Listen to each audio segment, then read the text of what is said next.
ಸಂವಿಧಾನದ ಬಗ್ಗೆ ಯಾರು ಗೌರವನ ಕೊಡಬೇಕು ಅಂತ ಕಾಯ್ಕೊಂಡಿದ್ದೀರಿ ಅವರೆಲ್ಲರೂ ಕೂಡ ಈ ಒಂದು ಸಮಾವೇಶದಲ್ಲಿ ಪಾಲ್ಗೊಳ್ಳಲಿಕ್ಕೆ ಒಂದು ಅವಕಾಶ ಇದೆ. ಆದ್ದರಿಂದ ಎಲ್ಲ ಸಿದ್ಧತೆ ನಡೀತಾ ಇದೆ. ನಾನು ಎಲ್ಲರಿಗೂ ಮನವಿ ಮಾಡ್ತಾ ಇದ್ದೀನಿ, ತಪ್ಪದೇ ಈ ಇತಿಹಾಸ ಪುಟಕ್ಕೆ ಸೇರಬೇಕು, ನೀವು ಸಾಕ್ಷಿ ಆಗಬೇಕು.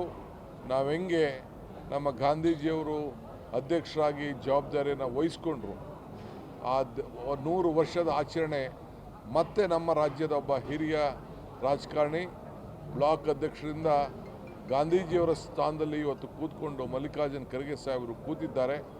ಆ ಕಾರ್ಯಕ್ರಮವನ್ನು ಯಶಸ್ವಿ ಮಾಡಬೇಕು. ರಾಹುಲ್ ಗಾಂಧಿಯವರು, ಪ್ರಿಯಾಂಕಾ ಗಾಂಧಿಯವರು ಮತ್ತು ಅನೇಕ ರಾಷ್ಟ್ರೀಯ ನಾಯಕರೆಲ್ಲ ಈ ಒಂದು ಕಾರ್ಯಕ್ರಮಕ್ಕೆ ಪಾಲ್ಗೊಳ್ತಾ ಇದ್ದಾರೆ. ಇದಲ್ಲದೆ ಗಾಂಧೀಜಿಯವರ ಏನು ನಮ್ಮ ಸುವರ್ಣಸೌಧದಲ್ಲಿ ಒಂದು ಗಾಂಧೀಜಿಯವರ ಪ್ರತಿಮೆಯನ್ನು, ಒಂದು ವಿಶೇಷವಾದಂಥ ಪ್ರತಿಮೆಯನ್ನು ಕೂಡ ಸರ್ಕಾರದ ವತಿಯಿಂದ ಅನಾವರಣ ಮಾಡ್ತಾ ಇದ್ದೇವೆ. ಅದಕ್ಕೂ ಕೂಡ ಎಲ್ಲ ಶಾಸಕರಿಗೆ ಪಕ್ಷಭೇದವನ್ನು ಮರೆತು ಆಹ್ವಾನಿಸಿದ್ದೇವೆ. ಎಲ್ಲರೂ ಕೂಡ ಈ ಸಂದರ್ಭದಲ್ಲಿ ನಾವು ಆಹ್ವಾನವನ್ನು ನಾವು ನೀಡ್ತಾ ಇದ್ದೇವೆ.